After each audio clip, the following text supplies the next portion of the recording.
Olá, começa agora mais um programa na Livraria. E o nosso convidado de hoje, José Roberto Caso. Ele é escritor e ele é músico. E na sequência, o nosso sommelier, Luiz Escolto. Falar um pouco sobre os vinhos, sobre os rótulos, sobre as tendências dessa deliciosa bebida, porque o vinho faz bem até para o coração.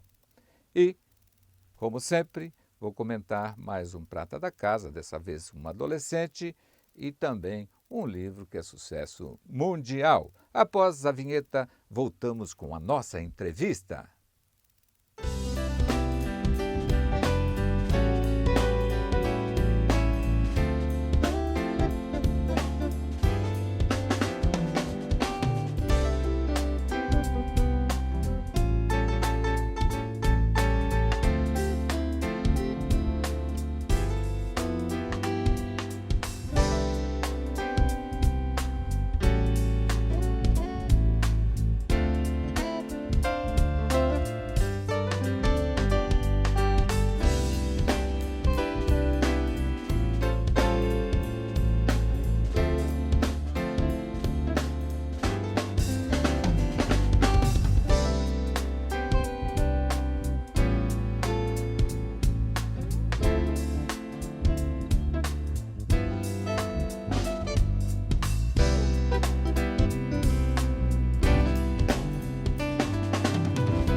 Estamos conversando com José Roberto Caso. Seja bem-vindo ao programa Na Livraria, José Roberto. Muito obrigado pelo convite.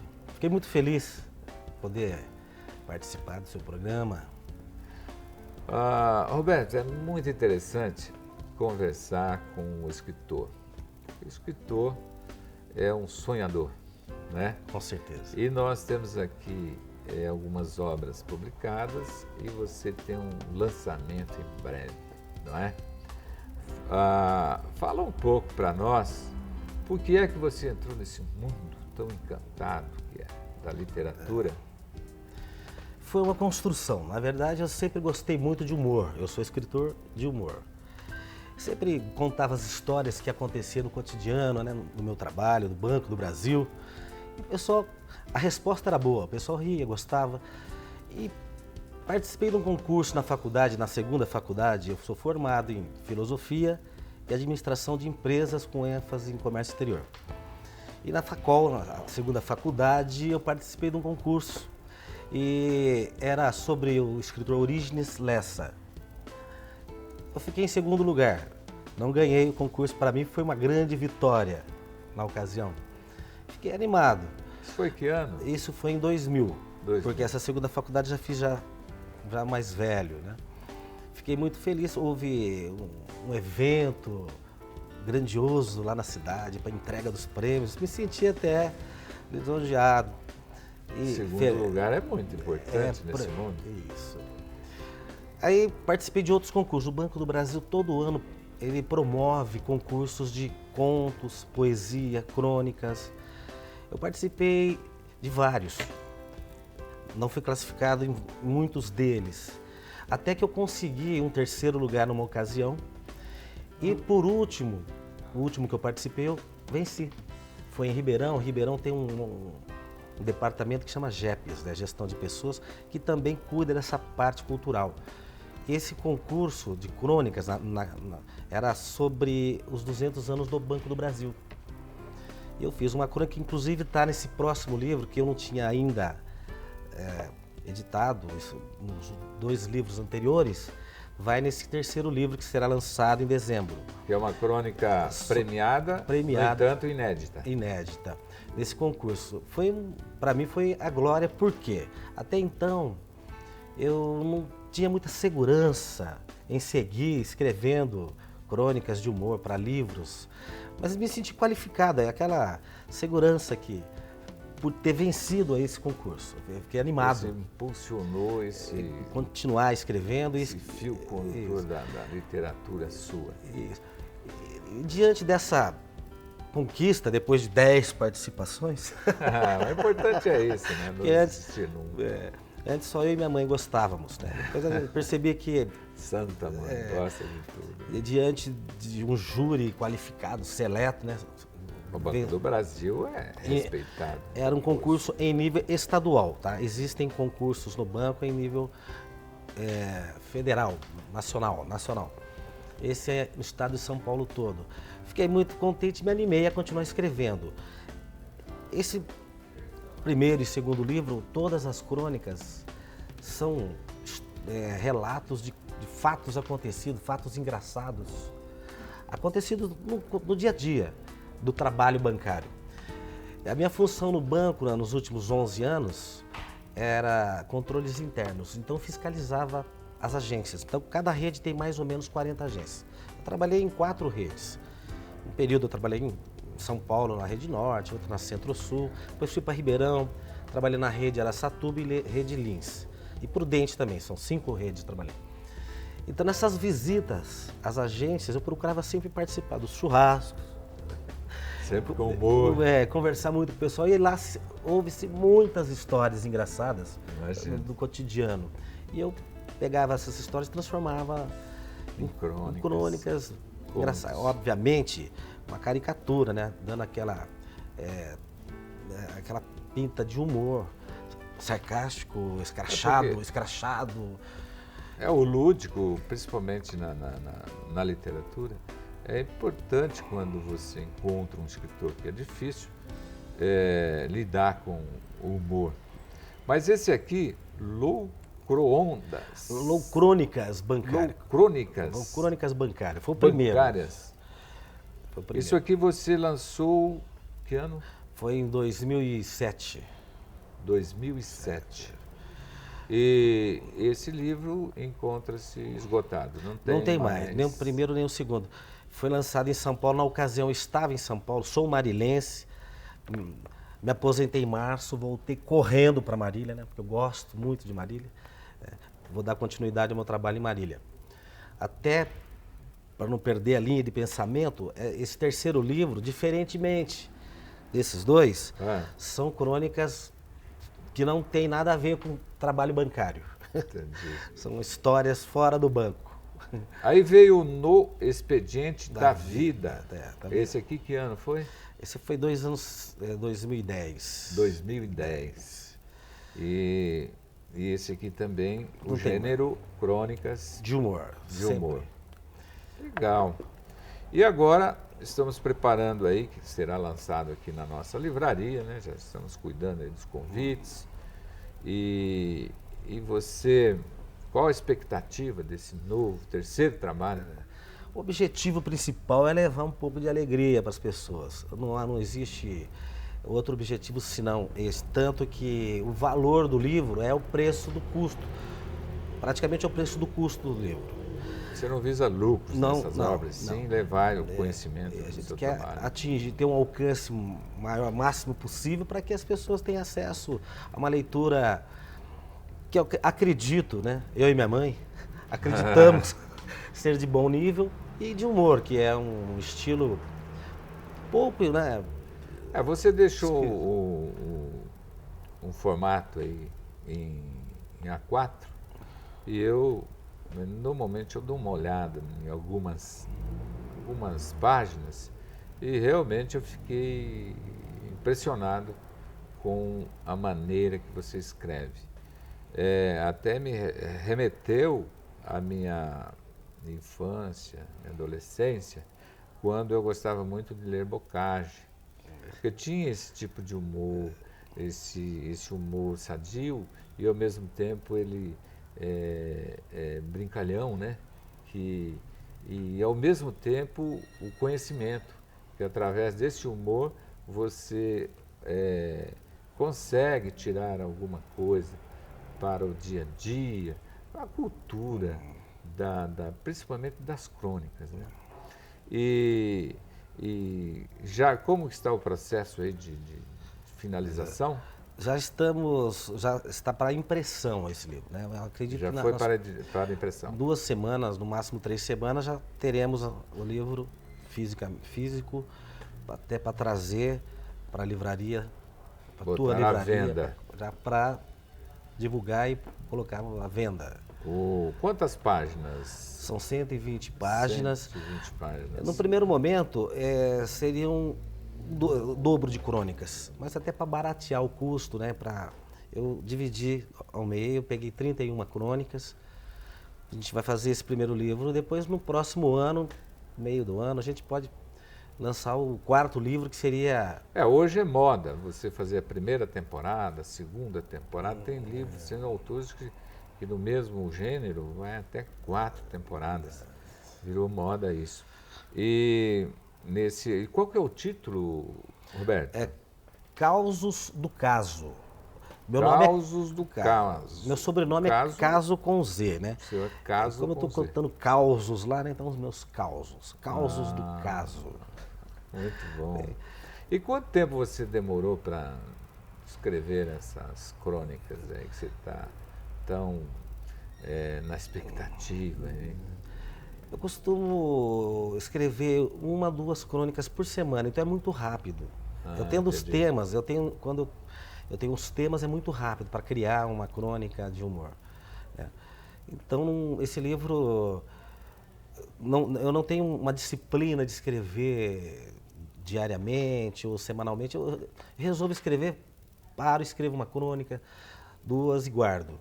E vou acumulando. Então, foi mais ou menos um processo de 1 ano. O humor tem disso, né? Porque você, que é uma pessoa muito conhecida na nossa cidade, tem um círculo de amizade muito grande, e quem escreve humor, ele tira aí do cotidiano, né? dos encontros, das festas, dos movimentos. Eu percebi em algumas crônicas suas que a população marilense, principalmente, com certeza vai gostar muito desse seu trabalho. Mas você também tem um outro lado importante para a cultura da nossa cidade e para a juventude que nos assiste, né? Que é o lado da cultura musical. Conta um pouco dessa sua trajetória aí, com sucesso na época. Eu acredito muito que vocação, a primeira manifestação da vocação é o desejo. Então, meu pai era músico.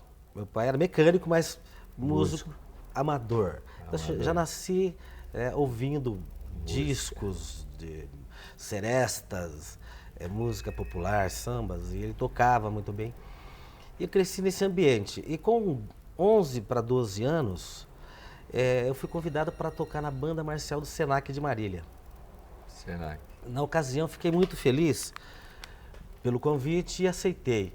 O maestro, até vendo na tua revista, acho que é a última revista tua do Raimon Roger Reville, era o maestro, um grande professor. Fiquei muito animado porque em pouco tempo eu já estava na banda. Eu comecei, por exemplo, em fevereiro, em abril eu já tinha ganhado farda. Então me adaptei bem ao instrumento. Eu senti que era a minha cara, como diz no popular, o trompete. Trompete. E lá fiquei de 75, se não me falha a memória, até 78 para 79. Foi uma fase muito bonita da banda. Você estava com quantos anos? Eu acho que eu tinha 12, 13 anos. 12, 13 anos. É a época do impulso, do desejo, como você disse. E a banda, ela proporcionava muitas coisas importantes, além da cultura musical, que era por música, se aprende a ler partitura, a disciplina da ordem unida, cuidado com o instrumento, com a farda. Além desse aprendizado, o relacionamento com pessoas diferentes, as viagens, coisas que eu, por exemplo, que vim de família humilde, né? Família de roça, né? Você, de repente, se depara com uma série de conhecer outras cidades, de atividades que você não tinha, né? Eu fui conhecer São Paulo, praia, Brasília pela primeira vez com a Banda Marcial do Senac. Então, além da formação que é muito grande, quem passou pela banda sabe disso, e do aprendizado musical, tanto que logo na sequência eu fui convidado para tocar numa banda, na época era Conjunto Musical Peoples de Marília. Nossa, famoso, hein? Era um conjunto. Existia ali Peoples e Araçus, né? Peoples e Araçus. E Araçus, julgamento meu, Era o primeiro da cidade. Era um representante dos Beatles aqui na nossa Grande, era região. um conjunto lindo, maravilhoso. E o Peoples também não ficava atrás, um conjunto lindo. Os Beatles Nós, eram... lembro que nós chegávamos a tocar assim, 23 bailes em dezembro, no mês de dezembro. Era muito querido, um conjunto muito bonito. Viajávamos muito. Eu era muito jovem. Eu entrei nesse conjunto com autorização do meu pai, porque eu tinha 16 anos. Nossa, Eu era o mais jovem. Depois de mim era o Índio, o que tinha Indião, 23 anos, 22 anos. O até Indião hoje baterista. é nativa, Era ativa. baterista. O Márcio, faleceu, que era o Kroner. Nós tivemos Valtinho, uma Zé Augusto. aproximação muito interessante com o Marcos Gimenez. O Marcão era O Marcos do Gimenez, Iaraçus. eu tive a felicidade de conhecê-lo da juventude. Depois eu fui embora para São Paulo e distanciamos alguns anos. Mas depois, inclusive quando eu abri a livraria, ele frequentou muito a nossa livraria. Eu fiz, junto com ele e o Zeca Colares, vários trabalhos, porque os meus livros, ele contém anexo um trabalho musical, onde eu convido as bandas, os amigos, né, que próximos para participar desse movimento. E eu tenho tantas alegrias do Marcão em razão da qualidade, como você disse, que era o Iaraçus e era vocês. E vocês já tinham o trabalho, você vivia só da música mesmo? Na época, vivia-se da música. Eu era o único que já estava no Banco do Brasil como estagiário naquele momento. Depois tive que prestar um concurso público para me efetivar no banco. Mas naquele momento eu trabalhava meio período como estagiário no banco e participava do conjunto musical Peoples. Nós tínhamos muitos amigos dentro do banco, o conjunto, o Gabaldi, que era presidente do Clube Bancário, que era o pessoal da velha guarda. Então eles eram meus chefes. Tinha um outro que foi meu chefe na época. E às vezes eu precisava viajar, eles me liberavam. Às vezes eu precisava viajar numa quinta-feira, me ajudavam. A razão da arte tem ajudavam. essa abertura também. Tinha. Foi muito bom. E na época, você lembra que as bandas, elas usavam muito o sopro, né? O metal, brilhava aqueles metais. E os bailes, eles tinham essa característica, né, de qualidade total em razão dos músicos. Mesmo porque não existia tantos recursos, né, como hoje. Já existiam recursos até bons, mas não como hoje. Hoje existem teclados que fazem esse sopro todos aí sozinho, né? Mas geralmente eram 3 sopros. Em geral era sax, pistão e trombone. Fazia naipe. Então os arranjos de sopro, praticamente todas as músicas. Era muito bonito. O músico tinha que realmente tocar. Porque as pessoas, elas eram mais exigentes, porque eles prestavam atenção em cada músico, né? E essa qualidade musical eram transferidas, às vezes no baile, quando dançava, né? E sempre... Eu costumo recordar quando eu vejo o Daloia. Conheço. O Daloia tocando. Muito bom. Raramente você vê do nível dele é difícil. Um metal, né? Numa apresentação dessas por aí. E me remete aí a esses momentos, a época de ouro. Mas, deixa eu fazer uma pergunta. Vocês chegaram a tocar na Fazenda do Estado? Sim. Tocou na Fazenda do Estado? Não, acho que foi na Fazenda Paredão. Paredão. Não, na Fazenda do Estado, o Pipo, se eu não me engano, acho que tocou também. Sabe por que eu estou perguntando? Porque na época... Foi tantas. Eu tinha de 17 anos. Eu me transformei num consultor de eventos, né? E eu contratei algumas vezes o Iaraçus e muitas vezes a banda do Barreto. Conheci muito. A banda do Barreto tinha muito. Até hoje, né? Eles estão, volta e meia, se reúnem. Então a música, ela tem uma importância muito grande na minha vida, apesar de não ser músico. Tenho notícia que você é músico. As minhas, graças a vocês, eu consigo fazer alguns trabalhos assim interessantes, né?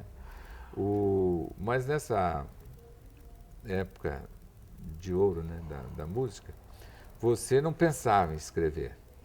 Não, não. Nessa época, aliás, eu tinha muita atividade, né? Porque eu estudava, trabalhava no banco como estagiário e tocava no Peoples, né? Então, eu era o único que trabalhava fora do conjunto. Então, não tinha tempo nem de... Não tinha manifestado também essa vocação, não tinha. Você lia na época? Sempre li muito, porque inclusive fui fazer filosofia por conta de gostar muito de ler. E aí você descobriu essa vontade Foi na época acadêmica mesmo. Depois da faculdade. As redações, quando me destaquei naquele primeiro concurso lá, despertou um pouco a vontade de expressar através da literatura aí. Você é marilense? Sou marilense, nascido. Família toda? Toda, 5 irmãos. Estudou aonde? Estudei na Unesp, no Seminário Provincial Sagrado Coração e na Facol em Lençóis Paulista. Tá. Paulista. Só para fazer uma homenagem, o Bill Mauro, nosso amigo. Valdirzinho, ainda hoje. Baixista, né? O Valdir ainda hoje um dos maiores. Valdir. Pedrinho dos Pipos, Augusto, Indião, Nenê. Mob, né? São pessoas que estão aí ainda. Continua nativa, então. E tantos outros, até desculpa a gente não comentar de todos, mas muita gente boa. O Henrique. Tem um livro que está vendendo muito aqui na nossa livraria, é um lançamento do Cortella, que ele pergunta qual a tua obra, né? Porque a importância de você deixar uma obra. Você passou pela música, agora pela literatura e nunca deixou de trabalhar, não é? E na época eu lembro bem que trabalhar no Banco do Brasil, onde você até aposentou, né, era quase que uma façanha entrar numa instituição dessa. Conta um pouco como era seu trabalho aí, no Banco do Brasil. Outro privilégio, porque até então, estudando lá na escola pública, nem imaginava do potencial que era essa empresa. E de repente, por conta de um convite, me vi trabalhando no banco como estagiário. Tanto que estudei para prestar o concurso e efetivar, porque gostei muito. Por quê? O quadro de funcionários era refinado, pessoas muito cultas, pessoas muito educadas. Então, isso para a nossa formação, para a minha formação, foi imprescindível. O salário era satisfatório, atrativo. Hoje, eu diria, ainda é uma grande empresa para se trabalhar. O momento é diferente, hoje as metas assombram, né? Porque capitalismo... Eles estão usando ainda estagiários, ou estagiário não, terceirizando? Tem muito pouco. O Banco do Brasil é pequena a quantidade de funcionários terceirizados ou contratados ou estagiários. Continua ainda a necessidade do concurso. Não existe outra forma, outra via de Você aposentou há quanto tempo? Em março de 2014.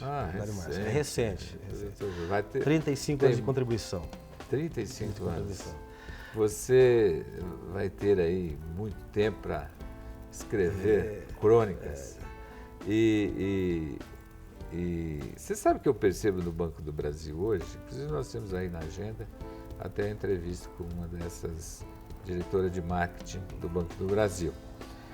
Que o Banco do Brasil está focado muito a incentivos culturais, né? Também. Você entra no site hoje, o Banco do Brasil constantemente incentivando a cultura. Isso é muito importante, principalmente para quem sai do Banco do Brasil com a intenção de ser um escritor, continuar tocando, né? Você toca ainda? A gente... amadoristicamente, né? Tá, só para satisfação. Se divertir. Agradar a sua mãe. Dizem que quem é músico não precisa de psicólogo, então acho que é meio por aí. Então, olha, Roberto Caso, nós vamos fazer o lançamento do seu livro. Aqui na Livraria Milani. Aqui no mês de dezembro. Talvez já no Espaço Novo. Isso. Vamos inaugurar com o seu livro, que nós vamos ter um espaço aí dedicado mesmo, bem moderno, para os escritores, para os músicos, para as pessoas voltadas à cultura, né? E o nome Ponto Milani, para começar ali mesmo, depois É um do ponto mesmo. uma história. Foi muito bom conversar com você. Eu acredito que a nossa população, nosso telespectador, vai gostar muito desse bate-papo. Muito obrigado, parabéns pela iniciativa. Vejo que é muito importante pessoas que têm essa atitude, essa iniciativa de levar à frente essa questão da cultura. Não podemos, a gente cobra muito dos governantes, realmente deixam a desejar às vezes, mas se todo mundo fizesse um pouco, né, seria bem melhor. Parabéns. Muito obrigado. Conversamos com José Roberto Caso, escritor, músico da nossa querida cidade de Marília.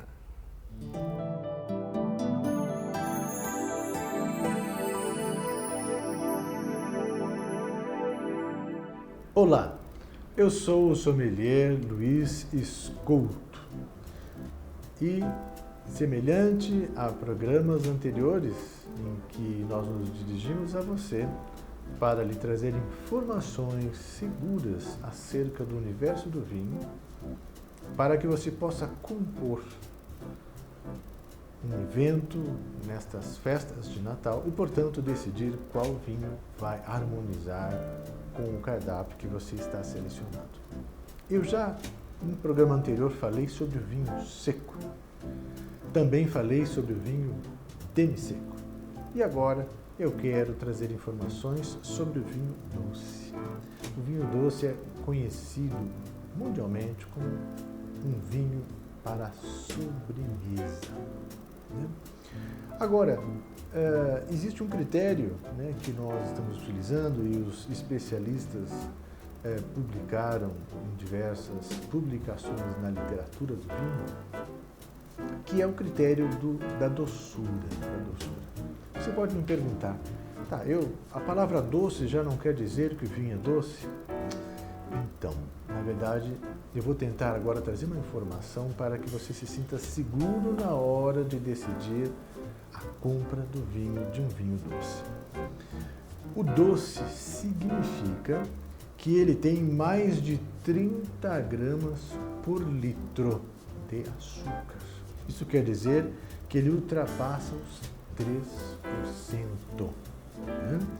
E com isto, o dulçor, a percepção de doce, especialmente sacarosa, aparece mais na hora da prova.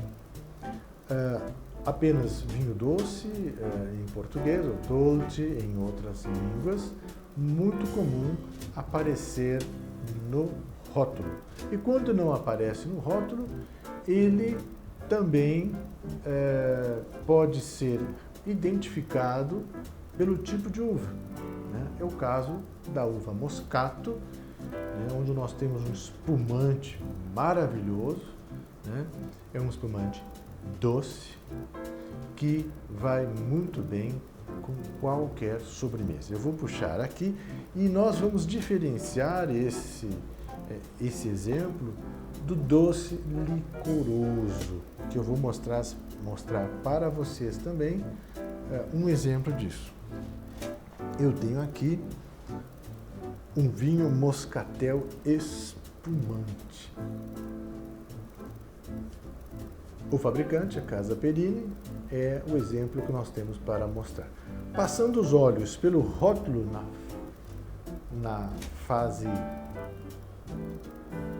logo que nós olhamos para o vinho, temos aqui a apresentação da empresa, o processo de fermentação que ocorreu, o nome do vinho moscatel espumante e 8% de álcool. Essa é uma informação importante, né? Com essa percentagem, muitos de nós vamos estourar essa rolha desta garrafa e vamos tomar ele bem geladinho, não esquece, né? Bom espumante é aquele que você toma em torno de 6, 7, 8 graus. Né? No final do ano vai estar um pouquinho mais gelado, mais quente, você pode tomar ele um pouquinho com a temperatura um pouquinho mais baixa. Né? Este vinho aqui, produzido no Brasil, e a uva moscatel brasileira não perde em nada para qualquer produzida, por exemplo, na Itália, né? Este vinho vai acompanhar as sobremesas à base de bolos de modo geral, os doces como brigadeiros também no final. Poderá acompanhar também sorvetes, né? Sorvetes de frutas picadas, né? Tenha certeza,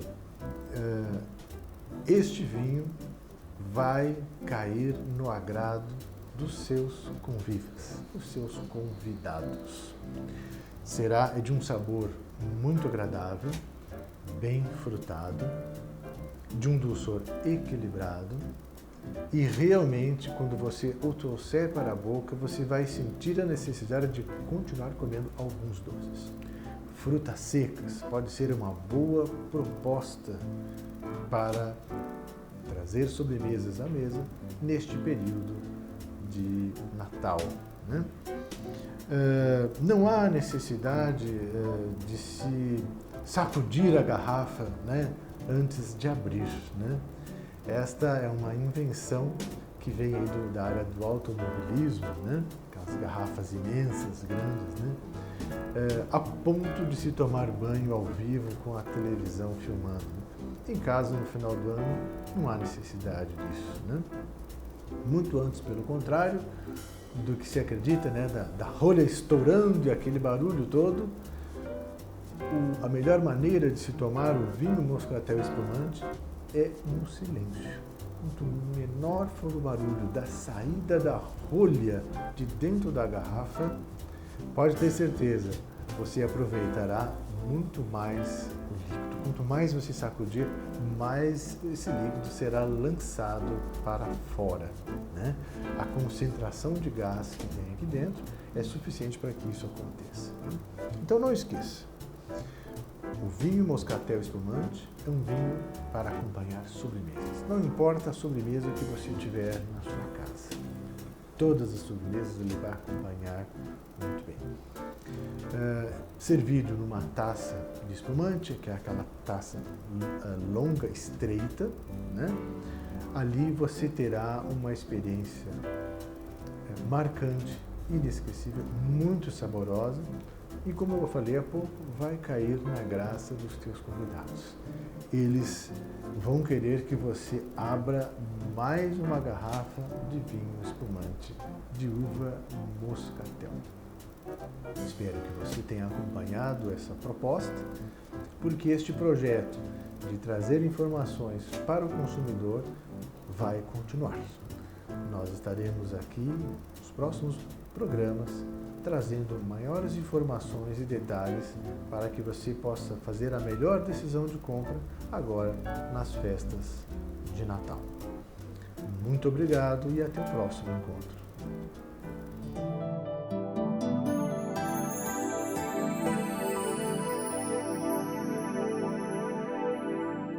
Como é gostoso conversar com um escritor, com um músico, saber um pouco das suas tendências. Deixou o seu nome escrito na nossa cidade e continua pensando em novas edições. É muito importante quando um escritor tem essa habilidade, tem esse sonho e continua sempre fazendo trabalhos que venham ao encontro dos desejos dos marilhenses.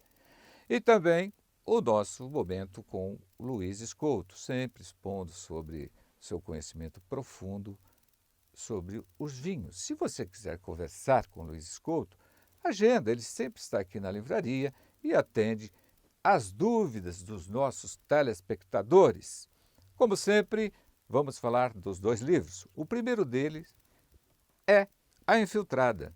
É uma menina, quando escreveu esse livro, da nossa cidade, Natália Marques. E o interessante é que a sua primeira obra, a sua primeira temporada, que ela tem a programação de fazer outras temporadas, outros livros, 480 páginas a seu dispor. A Infiltrada. E a editora é Liu.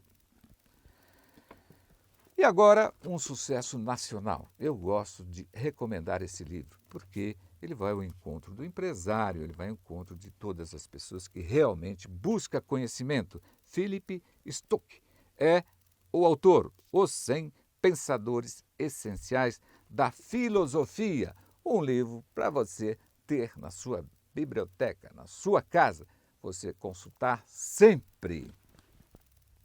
Terminamos aqui mais um programa na livraria e eu convido você para acessar o nosso site livrariamilani.com.br. TV Campus e você, aqui na livraria. Um abraço a todos, até a próxima semana. Já cantei no mato, na beira de um riacho, bem juntinho dela. Já cantei na rua, olhando pra lua, agarradinho com ela. Já cantei na praça, já cantei de graça, a pedido dela. Fui cantar no estrangeiro pra ganhar dinheiro, mas eu fui sem ela.